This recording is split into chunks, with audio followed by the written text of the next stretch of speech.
기원전 140년 전 중국의 한무제 밑에 이연연이라는 신하가 있었습니다. 참고로 지금 쓰고 있는 달력의 기준이 서기라고 해서 AD라고 하죠. AD는 예수님 탄생 이후를 뜻하는 거고요. 탄생 전을 이제 BC라고 해서 기원전, 기원후 이렇게 표현하고 있습니다. 그러니까 이제 BC 140년이라고 하면은 이제 현재가 서기 2020년이니까 대충 뭐 한 2160년 전, 그러니까 이제 우리나라로 따지면은 뭐 고조선 끝나고 이제 위만조선 그때쯤이 된 시기니까 엄청 오래된 얘기인 거죠. 여튼 뭐 엄청나게 오래된 얘기라고 생각하시면 될 것 같은데요. 이 이연연이라는 신하가 지금으로 따지면 뭐 거의 연예인 각이었던 것 같아요. 그러니까 음주 가무에 엄청 능했다고 하는데 이 양반이 이제 궁궐에서 열린 한 잔치에서 한무제를 앞에 두고 노래를 부르게 됩니다. 노래 가사가 이제 뭐 북방의 한 아름다운 여인, 세상에 다시 없는 자태로 섰네. 한 번 고갯짓하면 성이 기울고 두 번 고갯짓하면 나라가 기우네. 어찌 경성경국을 모르냐만 가인은 두 번 다시 얻기 어려워라. 그러니까 해석을 좀 도와드리자면 북쪽에 엄청 예쁜 여자가 있는데 어마어마하다. 한 번 보면은 성 안 사람의 이런 눈이 멀고 두 번 보면은 나라 백성들의 눈이 먼다. 그런 사실을 왜 모르겠냐마는 그럼에도 이런 예쁜 여인을 다시 얻기가 어려운 것을 뭐 어쩌겠느냐, 이런 내용의 노래입니다. 이 노래를 그 왕 앞에서 이제 일종의 썰을 푼 거예요. 눈이 멀 정도라고 하니까 근데 이게 옛날 사람들이라도 좀 과장 엄청 심하네요. 쳐다보면 눈이 멀 정도면은 지금 들어도 궁금하지 않습니까? 엄청난 마케팅에 대한 대가인 것 같은데 작정하고 낚은 것 같아요. 왕이 이 노래를 듣고 반응을 어떻게 했을까요? 영웅은 뭐 예전부터 술과 여자와 도박을 멀리해야 된다고 옛날 분들이 그러지 않으셨습니까? 참고로 한무제는요, 중국 역사에서도 굉장히 훌륭한 왕 중에 하나죠. 왕권도 강화시키고 여러 정치제도를 통해 농업도 발전시켰고요. 국방력도 상당히 강화시켜서 영토 확장도 굉장히 많이 시킨 중국의 이런 뭐 훌륭한 왕 중에 하나라고 알려져 있습니다. 근데 뭐 이분도 뭐 사람이고 남자인 거죠. 바로 낚입니다. 뒤도 안 보고 낚여요. 안 그래도 이 이연연이라는 사람이 노래도 잘하고 그런 뭐 이런 엔터테이너적인 그런 사람인데 이 사람이 또 얼마나 분위기를 또 잡으면서 막 표정 연출하고 막 그랬겠습니까? 여튼간에 그래서 이제 노래 끝나자마자 여기에 낚인 이제 그 한무제가 오마이갓 외치면서 야 대박이네, 근데 그런 여자 어디 있겠냐 뭐 이러면서 이제 아쉬워한 거예요. 그러니까 또 이제 옆에 있던 이 한무제 누나가 이연연이라는 신하의 여동생이 대단한 미인이라고 한다. 아마 그래서 여동생 두고 노래 만든 거 아니겠냐 라면서 이제 소스를 쓱 흘려줘요. 그리고 나서 이제 이연연한테 확인을 한 거죠. 그러니까 이연연이 이제 맞다고 합니다. 자, 그러면 이제 뭐 일사천리인 거죠. 이연연의 동생은 그 순간부터 이제 누군지 한 번도 뭐 본 적도 없는 의문의 남성과의 결혼이 결정되는 순간인 거죠. 물론 뭐 황제긴 하지만 뭐 제 생각입니다만은 약간 작업친 거 냄새가 나죠. 아마 잔치 시작되기 이전부터 노래를 좀 수없이 고쳐가면서 작사 작곡에 인생을 올인하지 않았을까 그런 생각이 드는데 역시 뭐 인생은 준비된 자에게 기회가 없고 타이밍이 중요한 것 같습니다. 여튼 그래서 이연연의 동생이 입건하게 돼요. 결혼까지 이제 뭐 하이패스죠. 뭐 이렇게 순식간에 이루어지게 되는데 근데 이 이연연의 동생이 진짜 미인이긴 했나봐요. 참고로 이 동생이 훗날에 이제 효무황후가 되는데 안타깝게도 이제 이 사람은 이 여인은 결혼하고 애 낳은 지 얼마 안 돼서 그냥 요절하고 말죠. 이때 당시 이제 유명한 일화가 있는데 효무황후 이 부인이라고 칭하겠습니다. 이 부인이 원래 좀 몸이 안 좋았다고 해요. 그래서 이제 아이 낳고 몸져 누웠었는데 후궁이죠. 이제 본처가 따로 있고 후궁임에도 불구하고 황제가 직접 찾아갑니다. 근데 이제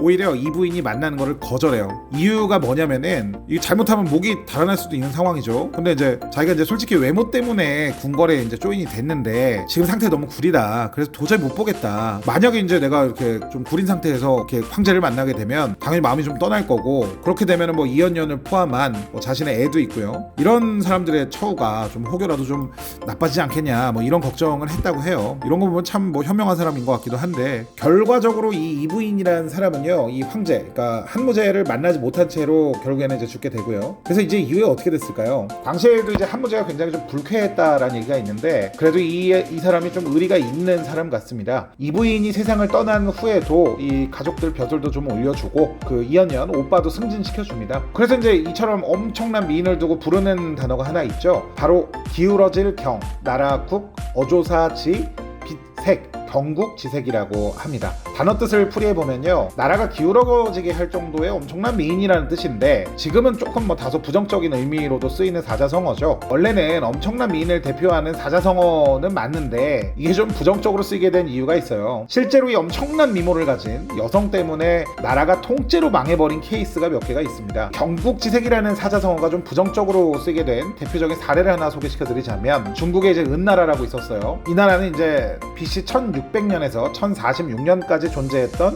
중국의 이제 고대 왕조인데, 이 은나라 왕 중에 하나가 바로 이제 주왕이라는 왕이 있었습니다. 좀 전에 설명드린 이제 한무제 시대보다도 훨씬 더 이전이죠. 미리 말씀드리지만 이 얘기는 진짜 있었던 얘기인지 설화인지 정확하게 말씀드리기는 좀 어렵습니다만 중국인들은 많이 알고 있는 얘기이고요. 사기 같은 이런 역사 기록에도 간간히 비슷한 얘기가 등장한다고 하니까 정확한 팩트는 알기 좀 어려우나, 근데 아무튼 중국 역사를 보면 참 이게 창이 2m씩 되는 걸 풍차처럼 돌렸다라는 얘기도 있고, 이런 뻥카가 좀 난무하는 것 같아요. 그래서 좀 팩트가 기반이 된 그런 가장이 아닐까라는 생각을 좀 해봅니다. 여튼 이 주왕이라는 양반이 이 중국 역사에서는 이 폭군의 대명사예요. 우리나라의 연산군, 광해군 같은 이런 폭군의 대명사인데, 사기 같은 책에 나오는 기록에 의하면 굉장히 꽃미남이었고 말도 잘하고 힘도 좋은 이런 완성형 캐릭터였다고 합니다. 다만 한 가지, 이 양반이 좀 이런 능력을 좀 좋게 썼으면 좋았는데 엄청난 그런 자기애가 있었던 사람이라고 해요. 그래서 자기 말고 다른 사람들 다 천대하고, 황제니까 이건 그렇다 치고요, 백성을 엄청나게 착취합니다. 그래서 금은보화를 독차지한다든지 이런 행태를 보이기도 하고,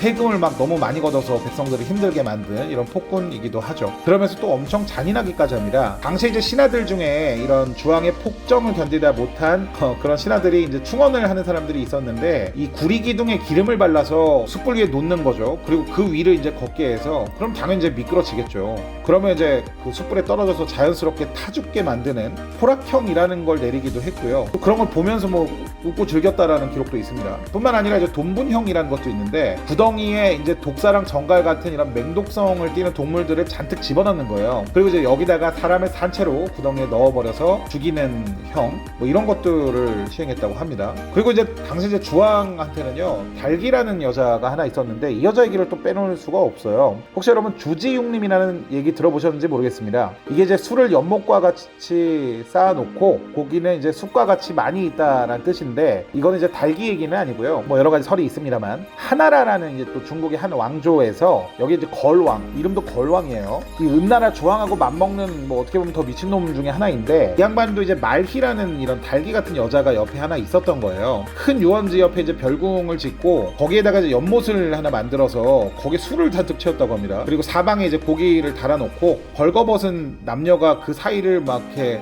서로 쫓고 쫓기면서 놀았다는 그런 얘기가 있는데, 그러면 거기서 이제 밤낮 없이 술 퍼마셨다는 얘기예요. 그래서 이제 주지웅님이다 이런 얘기가 나오는데, 어느 정도냐면은 당시에 이제 연못에 술 가득 담근 연못에 이게 배를 띄울 수도 있었다라는 얘기까지 나오는데, 거기에서 이제 근처에서 논 사람이 한 3,000명 정도 된다 이런 얘기도 있습니다. 야, 이게 진짜 대륙의 이런 뻥카는 진짜 스케일이 다르네요. 아무튼 이 그 주왕이 다시 돌아와서 달기라는 여자랑 같이 이제 백성 수탈하고 주지웅님 이런 거 즐기면서 놀다 보니까 나라 상황이 어땠을까요? 먼저 말씀드리지만 이제 주왕을 끝으로 은나라는 멸망을 하고요. 낚시하면 떠오르는 사람이 이제 그 강태공 선생님 계시죠. 이 은나라 멸망시키는데 1등 공신 이제 강태공 선생님이 되시는 거고, 여튼 은나라가 이제 나중에 멸망은 하는데 그래도 600년을 유지해온 왕조거든요. 아무리 쥐고 아무리 폭군이라도 왕 하나가 이 수백 년 된 왕조를 통째로 망태크 태우는 게 쉽지는 않은 일일 텐데요. 그렇죠? 네, 맞습니다. 이제 당연히 혼자 그런 건 아니고, 아까 좀 전부터 말씀드렸던 이 달기라는 여자의 영향이 많았다라고 알려져 있는데, 정복전쟁 통해서 전리품 중에 하나로 이제 바쳐진 여성이라고 좀 알려져 있어요. 근데 이 여성이 이제 엄청나게 예뻤던 겁니다. 그래서 주왕의 총애를 한 몸에 받았다고 하는데, 그러다 보니까 나중에는 신하들의 말보다는 달기라는 여자의 말을 듣고 국정을 운영하는 수준까지 갔다고 합니다. 이 달기라는 여자가 중국에서는요, 매우 음탕하고 독한 이런 아주 안 좋은 건 다 갖춘 캐릭터의 표본인데요. 또 엄청 잔인하기도 해요. 한 번은요, 당시 이제 주왕의 황후였던 강황후라는 사람이 왕한테 이 달기를 모함을 하는데, 그래서 이제 눈을 파내고 죽여버렸다는 그런 썰도 전해집니다. 상황이 좀 이렇다 보니까 나중에는 달기가 그 역사학자들 중에는 은나라를 멸망시킨 주나라, 그러니까 당시 은나라를 멸망시킨 주나라거든요. 그 주나라에서 보낸 첩자가 아니냐라는 이런 썰까지 존재하는데, 생각난 사람 하나 있죠. 일본군의 오물 3대장 중에 하나인 무타구치 렌야, 저도 이제 영상을 찍었었는데 조선의 독립을 앞당겨주신 그런 분이죠. 아무튼 이런 사람도 생각이 좀 좀 나고, 그래서 나중에 이제 주나라의 무왕이 쳐들어와서 은나라가 멸망하게 되고, 이 모든 원흉이 달기에서 비롯됐다면서 사형을 명해요. 근데 얼마나 예뻤는지 이 망나니가 칼 들고 망설여서 옆에 있던 강태공이 천으로 얼굴 가린 뒤에 고자인, 그러니까 성기가 없는 그런 나이 많은 그 사람을 불러다가 목을 쳤다라는 얘기도 있습니다. 근데 좀 사실 의아한 것도 있어요. 그러니까 역사라는 거는 승자의한 뭐 기록 아니겠습니까? 진실이 뭔지는 알 수 없지만은 과연 그래도 뭐 한나라의 왕이 후궁 한 명 때문에 모든 국사를 과연 그르칠 수 있는지, 주변에 뭐 다른 후궁들이나 수많은 사람들도 있었을 텐데 그냥 보고 있을 수밖에 없었을까, 과연 뭐 이런 생각이 들기도 하는 거죠. 그래서 뭐 제 내피셜이긴 한데요, 아마 이런 정복에 성공한 왕들이 멸망한 국가의 왕을 폄훼하거나 침략의 정당성을 좀 인정받기 위해서 지어낸 얘기거나, 아니면 반대로 멸망국에 좀 충심이 남아있는 그런 사람들이 왕이나 이제 자신들이 좀 모자라서 졌다라는 이런 얘기 좀 쪽팔리잖아요. 그러니까 이제 좀 달기라는 여자한테 좀 이런 걸 뒤집어 씌워가지고 뭐 그렇게 만들어낸 얘기는 또 아닐까, 이런 여러 가지 가능성을 뭐 볼 수 있지 않을까라고 생각을 합니다. 그러니까 이런 거 보면 참 시대가 중요한 것 같습니다. 쳐다보면 사람 눈을 멀게 할 정도의 미모를 가진 사람이라면, 글쎄요, 요즘 같은 시대에 태어났으면은 유튜브만 해도 엄청난 성공을 거두지 않았을까 싶은데요. 근데 그러면은 뭐 구독자들 다 눈 멀어서 안 되려나요? 아무튼 뭐 중국인들 뻥카 정말 스케일이 어마어마합니다. 자, 여튼 오늘은 뭐 이 미인과 관련된 이런 역사적인 내용들에 대해서 좀 얘기를 해봤는데요. 앞으로도 재밌는 얘기들 많이 발굴해서 전달해드릴 예정이니 구독 버튼 눌러주시면 제작자에게 큰 힘이 될 것 같습니다. 감사합니다. 도영 선생이었습니다.